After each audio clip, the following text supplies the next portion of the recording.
Iya, pertama-tama tentu selamat datang, selamat bergabung Pak Alan di dalam Bible Study kita. Nah, kebetulan ketika Pak Alan bergabung ini, kami baru menyelesaikan pembahasan 13 pasal dari kitab atau surat Ibrani. Nah, hari ini kita sudah tiba pada rangkumannya secara menyeluruh dari seluruh pembahasan selama ini. Baik, saudara-saudara, saya akan memulai rangkuman ini dari sini. Jadi kita tidak membaca teks hari ini ya, karena teksnya sudah dibaca penuh sampai habis seluruh surat Ibrani. Jadi saya cuma mengajak Anda untuk membuat sebuah rangkuman supaya memberi gambaran secara menyeluruh. Nah, nanti saya akan mengirim tulisan saya ini, tulisan rangkuman ini ke WA ke WA group supaya masing-masing Anda punya, dan Anda punya tugas setelah ini nanti untuk mencari, menghubungkan dengan ayat-ayat dan pasal-pasal dalam surat Ibrani yang berkaitan dengan tulisan ini. Jadi nanti kita akan lakukan nanti ya, tetapi sekarang saya akan membacakan dulu rangkuman itu.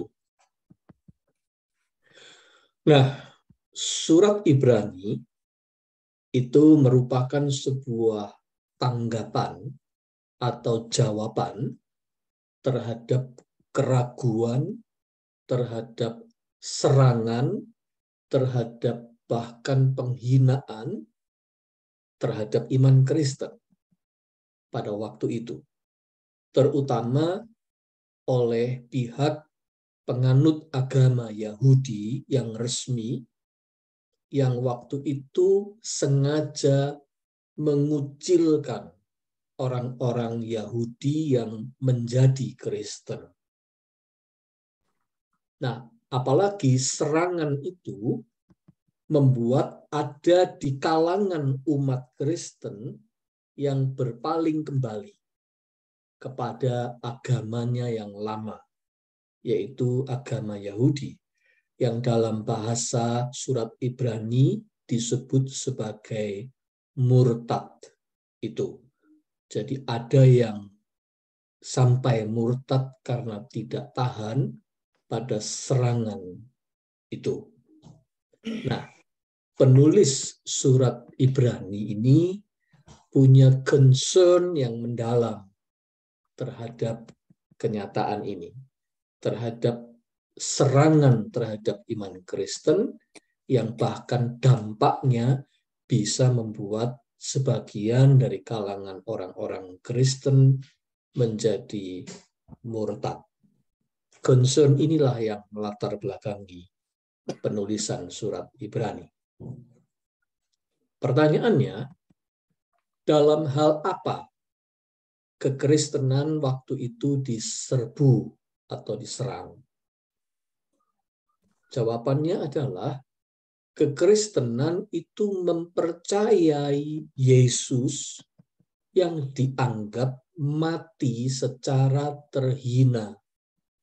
Itu topik yang menjadi sasaran serbuan terhadap iman Kristen.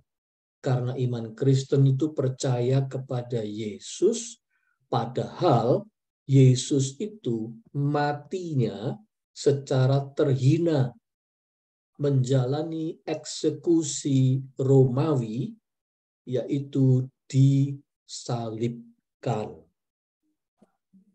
Dan itu sebuah kematian yang terhina sekali. Apalagi dalam pandangan orang-orang Yahudi, itu kematian yang terkutuk, kematian yang sangat terhina.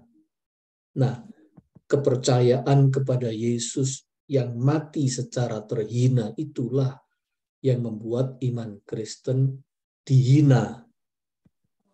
Nah, karena yang diikuti itu terhina, otomatis para pengikutnya juga dihinakan. Jadi, fokus dari penulis surat Ibrani adalah menjelaskan siapa Yesus yang mati disalibkan itu. Kalau kamu menyebut dia mati secara terhina, kami punya perspektif yang berbeda. Iman Kristen punya responsibility untuk menjelaskan Yesus yang mati secara terhina itu, yang kamu sebut seperti itu, mati disalibkan itu, ada sebabnya. Surat Ibrani berfokus di situ, ingin menjelaskan siapa Yesus itu dan mengapa dia disalibkan. Meskipun dalam surat Ibrani secara keseluruhan hanya ada 2 kali kata salib itu muncul. Tidak banyak kata salib dalam surat Ibrani. Tidak seperti surat-surat Rasul Paulus. Hanya 2 kata. Anda nanti punya tugas untuk mencari 2 kata itu di pasal berapa dan ayat berapa. Ya. Tidak banyak, hanya 2 kali.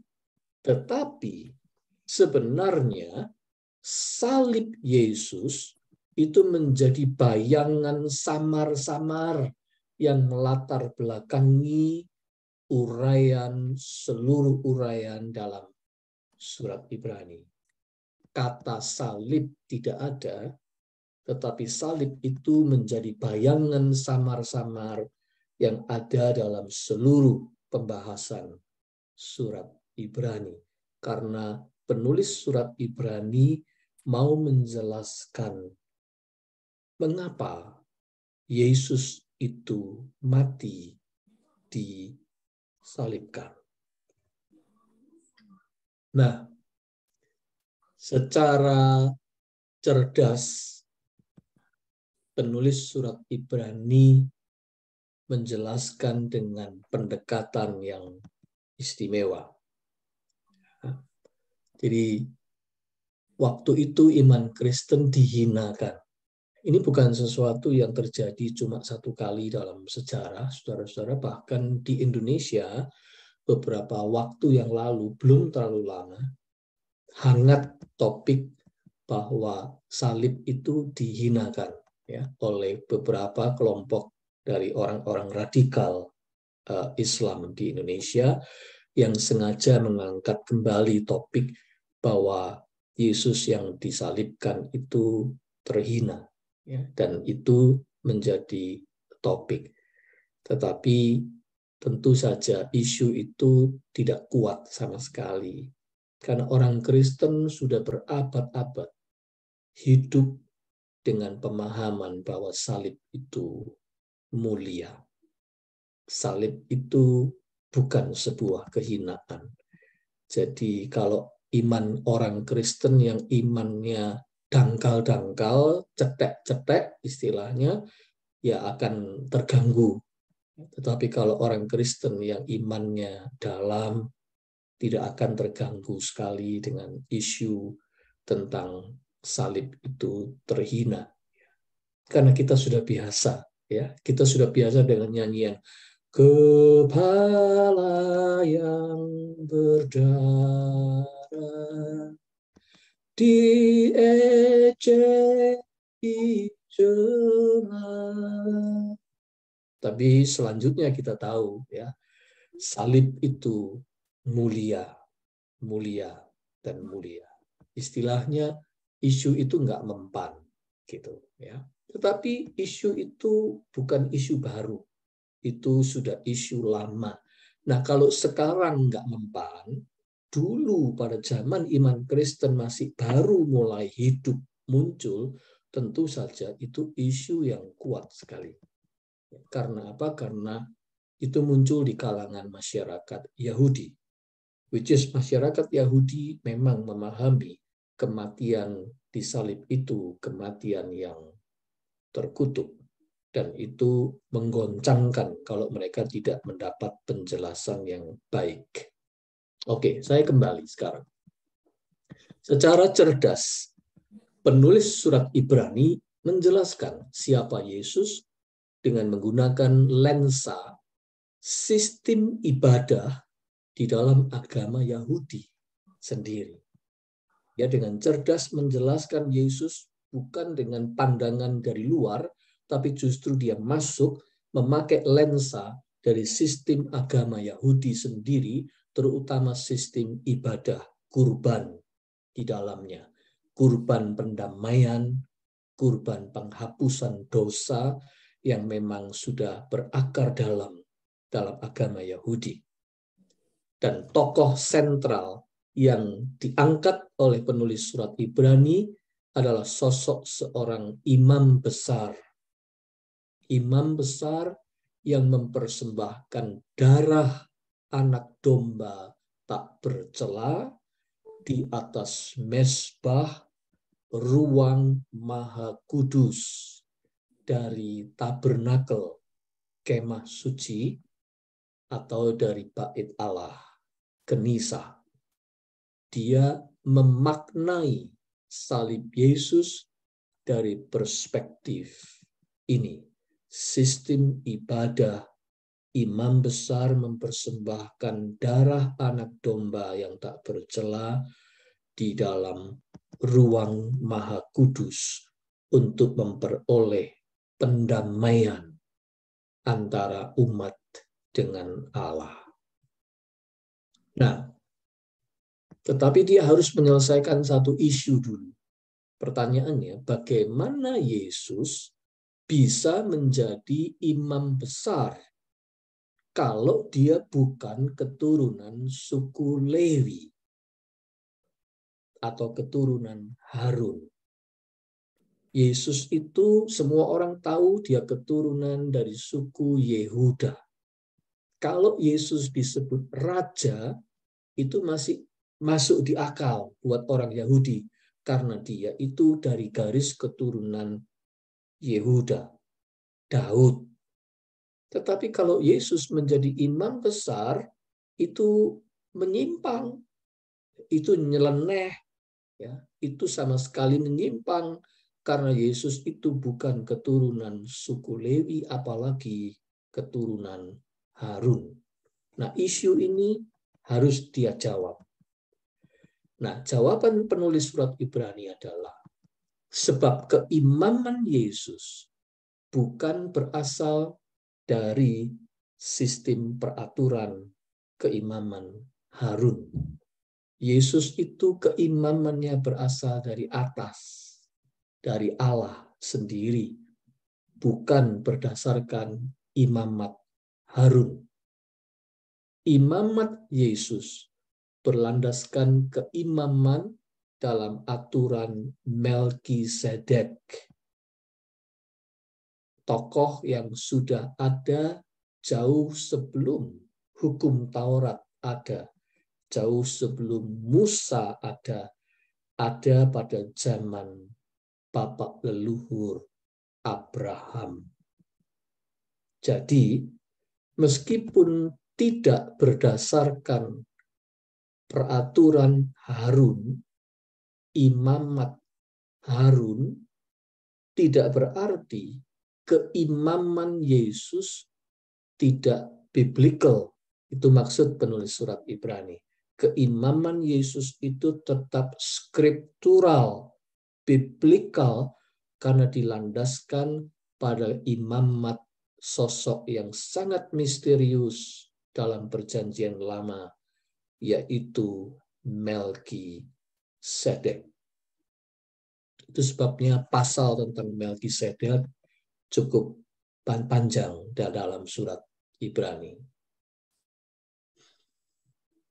Yang pasti, ada perbedaan antara imam besar menurut peraturan Harun dengan imam besar Yesus Kristus menurut peraturan Melkisedek ini. Bedanya di mana? Ada 3 besar perbedaan. Imam besar Yesus Kristus. Yang pertama, dirinya sendiri tidak berdosa. Dia tidak menyampaikan kurban untuk dirinya sendiri. Yang kedua, imam besar Yesus Kristus hanya perlu 1 kali saja mempersembahkan kurban yang berlaku untuk selama-lamanya. Kalau imam besar Harun itu tiap tahun harus terus-menerus melakukan kurban penebusan dosa itu. Ini tidak 1 kali saja. Dan ketiga, perbedaan yang ketiga, imam besar Yesus Kristus ini yang dipersembahkan adalah darahnya sendiri. Jadi 3 perbedaan itu. Imam besar Yesus Kristus tidak berdosa. Yang kedua, dia hanya 1 kali mempersembahkan kurban. Dan yang ketiga yang dipersembahkan adalah darahnya sendiri. Nah, di dalam kenyataan waktu itu, Yesus itu disalibkan di luar kota Yerusalem. Kita sudah membicarakan itu juga, ya, di luar bait Allah.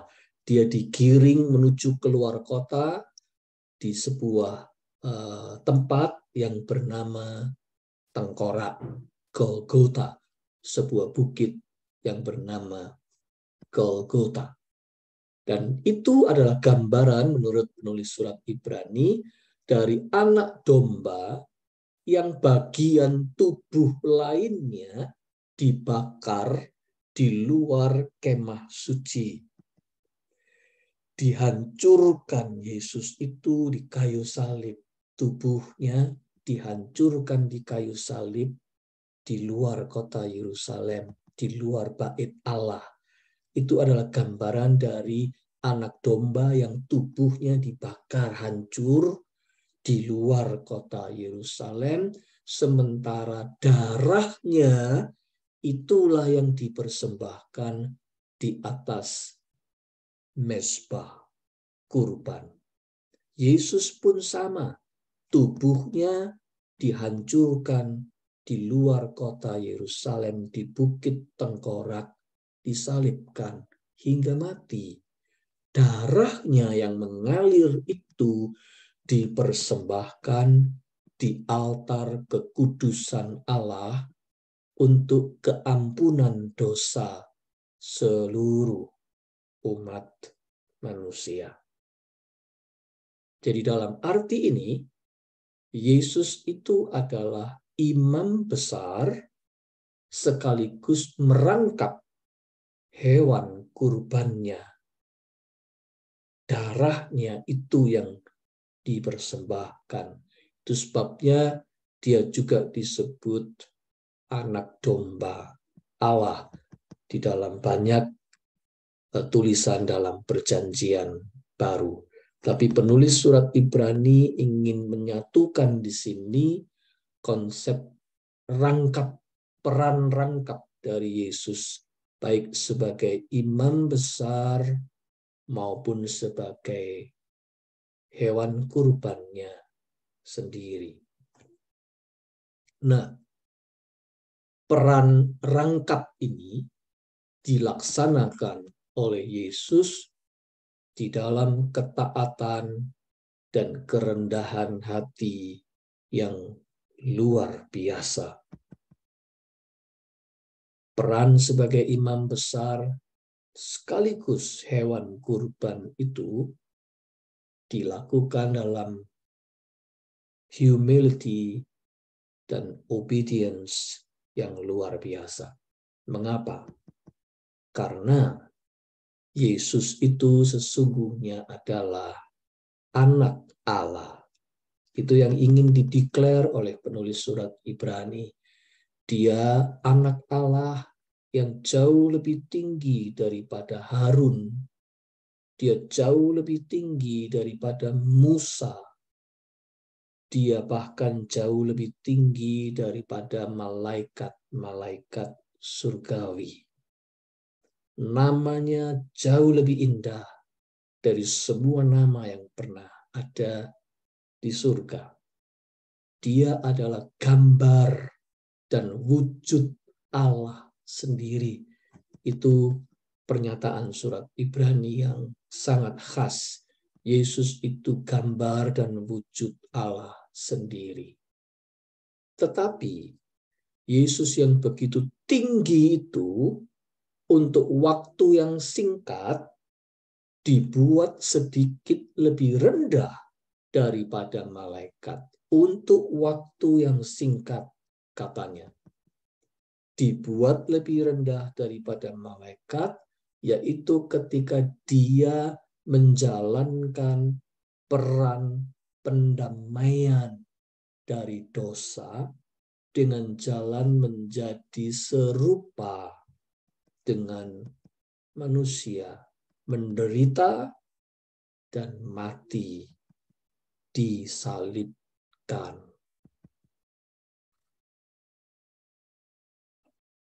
Itu yang dia disebut sebagai untuk waktu yang singkat dibuat lebih rendah daripada malaikat. Artinya dia menjadi manusia seperti kita dan bahkan menderita dan mati disalibkan. Dia adalah imam besar agung yang bersolider sepenuhnya dengan kelemahan dan dengan penderitaan manusia. Dia jauh lebih tinggi dari malaikat, tapi dia dibuat lebih rendah dari malaikat untuk satu waktu tertentu, karena dia menjalankan peran rangkap sebagai imam besar yang bersolider dengan manusia, bahkan bukan cuma mempersembahkan kurban, tetapi mempersembahkan kurban darahnya sendiri. Dia itu imam besar yang bersolider dengan kelemahan dan penderitaan manusia sepenuhnya, kecuali satu, dia tidak berdosa.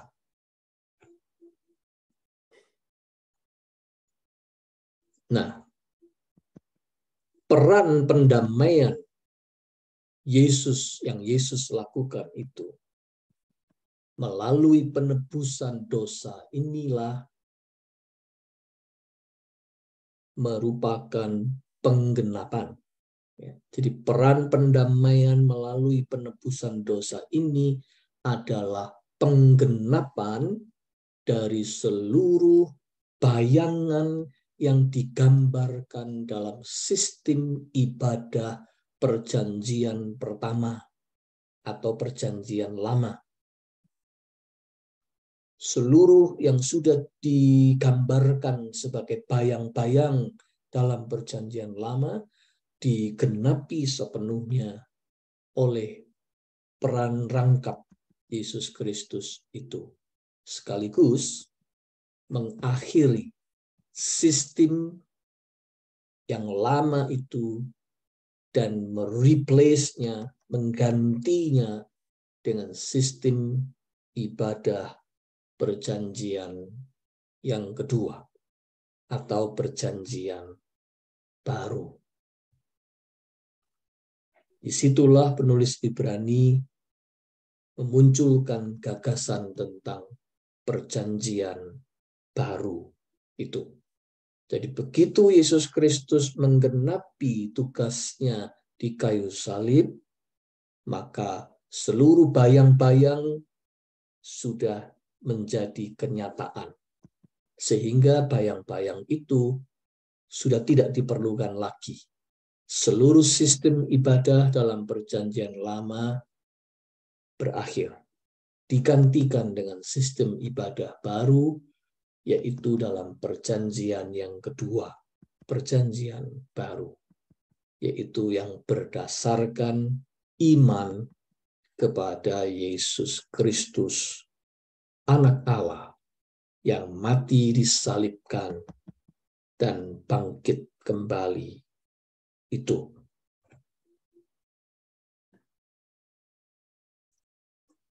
Selanjutnya, penulis surat Ibrani secara perlahan demi perlahan mulai memasuki wilayah aplikasi dari pengajaran tadi. Penjelasan yang bersifat doktrinal tentang siapa Yesus dan mengapa dia mati secara terhina, sekarang pelan-pelan dia mulai relevansikan di dalam kehidupan orang Kristen.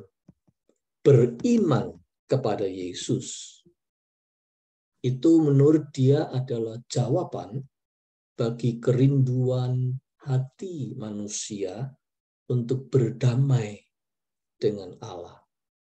Sebagaimana yang dicerminkan oleh berbagai sistem ibadah kurban dalam agama-agama kuno, termasuk tentu saja agama Yahudi. Karena semua sistem kurban yang dilakukan manusia melalui agama-agama itu tujuannya adalah mengambil hati Allah. Sebenarnya kan tujuannya adalah membuat orang bisa berdamai dengan Allah. Istilahnya kebaikan hati Allah ingin dibeli dengan kurban-kurban itu. Tetapi iman Kristen punya jawaban yang berbeda. Hanya dengan beriman kepada Yesus, maka kebaikan hati Allah itu turun sebagai rahmat, sebagai anugerah bagi kita. Tetapi beriman kepada Yesus di dalam perjalanan di dunia ini memang menghadapi tantangan, menghadapi rintangan. Ibaratnya sebuah perjalanan, kita ini belum sampai di tujuannya. Dunia yang sekarang ini adalah sebuah persinggahan belaka. Dunia ini adalah sebuah persinggahan belaka. Kita belum sampai di tujuannya. Kita bukan warga penghuni di dunia ini.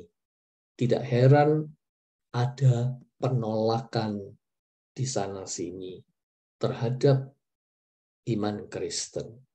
Karena kita sesungguhnya bukan warga dunia ini.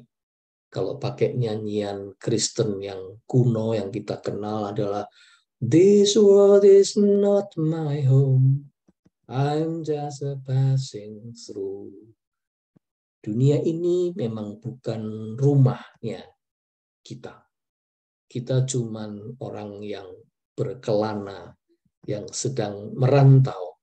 Kita ini seorang musafir dalam perjalanan.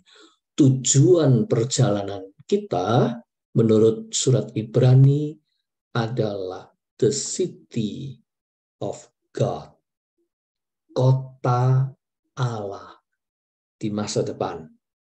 Yerusalem surgawi yang disiapkan oleh Tuhan bagi umatnya.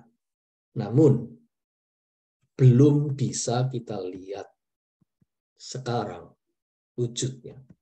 Masih menjadi sesuatu yang dinanti dan diharapkan. Kota Allah, the city of God. Itulah rumah kita yang sejati. Nah, oleh karena itu, iman harus berjalan beriringan menurut penulis surat Ibrani dengan aspek kedua, yaitu pengharapan.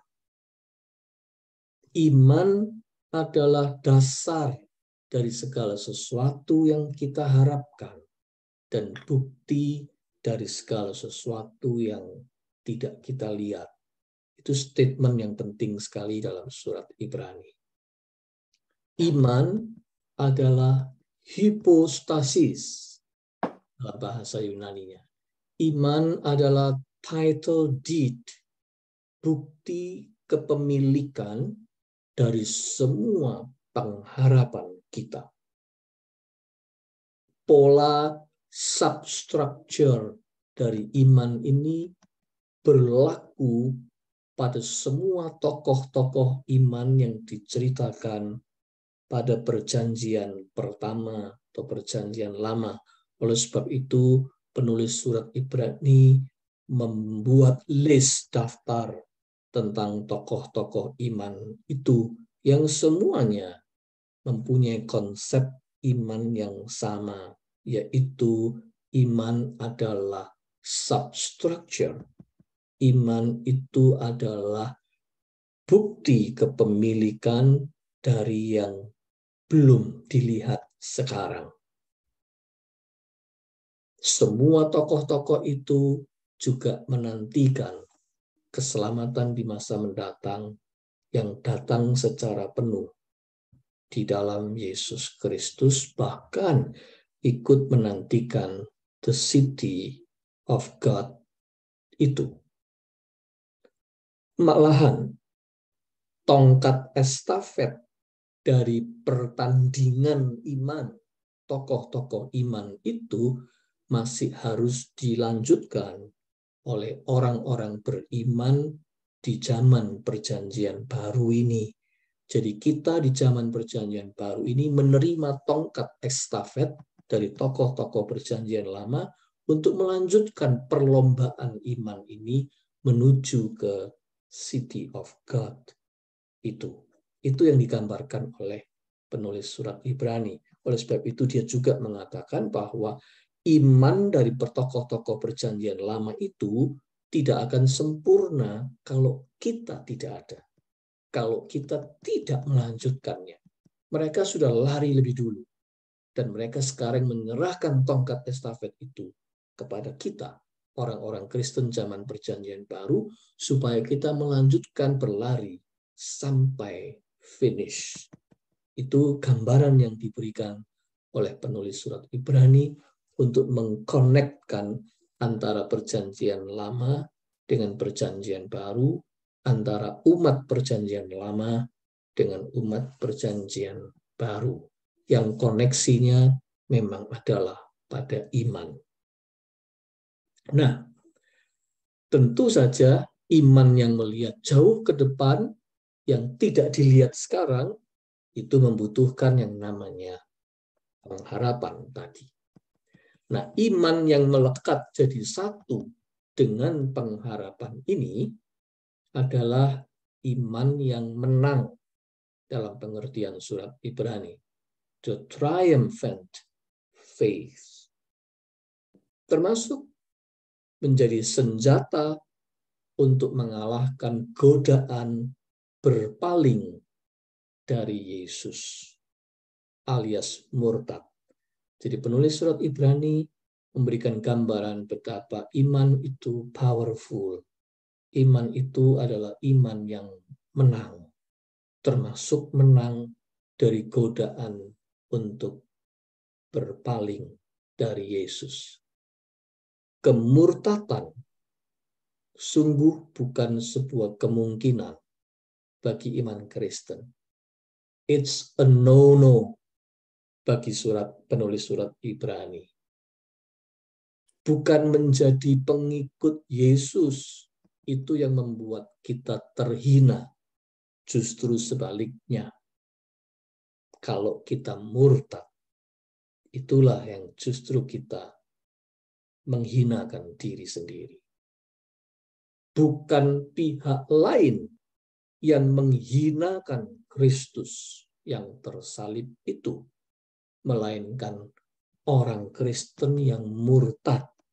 Itulah yang menyalibkan Yesus kedua kalinya dan menghina roh kasih karunia. Itu penegasan dari penulis surat Ibrani Tetapi iman dan pengharapan belumlah utuh, sebab masih ada satu dimensi, satu aspek lagi dalam kekristenan yang membentuk menjadi segitiga emas di dalam kekristenan, yaitu kasih. Iman, pengharapan, dan kasih. Faith, hope, and love. Iman dan pengharapan bisa jadi sangat individual, bisa jadi sangat abstrak, tetapi kasih tidak mungkin demikian. Kasih membuat iman dan pengharapan diaplikasikan secara nyata, sementara kita sedang berjalan di perantauan dunia ini bersama-sama dengan sesama kita. Kasih itu harus bersifat sosial, horizontal, dan konkret, serta aktual. Itulah kasih. Iman, pengharapan, dan kasih. Baru itu ketiganya menjadi utuh. Kasih itu membuat perjalanan perantauan atau perjalanan kemusafiran di dunia ini menjadi sangat bermakna. Dan menurut penulis surat Ibrani, kasih itu harus diterapkan mulai dari lingkaran yang paling kecil, karena kasih itu akan menjadi meluas. Ya, lingkarannya akan menjadi luas, seperti kalau kita melemparkan batu ke air, akan menciptakan lingkaran-lingkaran yang makin melebar atau meluas radiusnya. Kasih itu harus dimulai dari lingkaran terkecil, yaitu keluarga, kemudian meluas dalam komunitas kaum beriman, gereja, lalu meluas sampai ke sesama manusia, hingga menjangkau baik orang asing, orang yang datang kepada kita, orang-orang terpenjara, orang-orang yang perlu didatangi oleh kita, bahkan sampai kepada kaum marginal yang jauh terpinggir dan terbuang dan tidak dipandang orang. Jadi itulah lingkaran yang makin melebar itu dari penerapan kasih yang disebut dalam surat Ibrani. Nah, surat Ibrani tetap apapun bicara dalam perspektif ibadah. Meskipun pada intinya ibadah perjanjian baru yang tadi saya katakan mengganti perjanjian lama, itu bersifat sangat menyederhanakan, mensimplify luar biasa semua kerumitan-kerumitan ritual yang diatur di dalam sistem perjanjian lama. Perjanjian baru itu mensimplify luar biasa. Tetapi tidak berarti kita boleh melaksanakan ibadah dalam konsep perjanjian baru dengan seenaknya, seperlunya, dan sekenaknya. Jadi penulis surat Ibrani ingin menekankan justru sebaliknya. Memang ibadah perjanjian baru itu lebih simple. Ibadah perjanjian baru itu akses yang utama sudah dibuka oleh penebusan Yesus. Tetapi tidak berarti kita boleh melaksanakan ibadah itu dengan seenaknya. Apabila ibadah perjanjian lama berlangsung dalam suasana Gunung Sinai yang menyeramkan, suasana yang diwarnai ketakutan pada kekudusan Allah, model Gunung Sinai, kalau memakai apa yang disebut dalam surat Ibrani, itu sistem ibadah perjanjian lama, maka ibadah perjanjian baru berlangsung dalam suasana syukur serta sukacita dalam suasana Bukit Sion atau Gunung Sion. Jadi kalau perjanjian lama Gunung Sinai, kalau ini Gunung Sion. Kita orang Kristen punya nyanyian, ku mendaki ke Bukit Sion, ku jalani bersama-sama, dan seterusnya. Ya, jadi itu memang gambaran dari ibadah perjanjian baru. Ibadah perjanjian baru ala Bukit Sion ini harus merupakan sebuah antisipasi bagi heavenly worship, heavenly corporate worship yang akan berlangsung kelak di Yerusalem surgawi. Jadi dalam Yerusalem surgawi, di the city of God nanti akan ada heavenly corporate worship yang berlangsung meriah melebihi semua kemeriahan yang pernah ada dalam suasana sukacita yang sempurna, suasana Bukit Sion.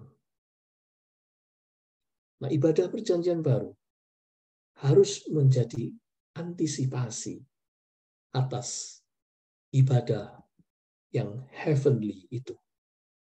Jadi ibadah yang melampaui ruang dan waktu.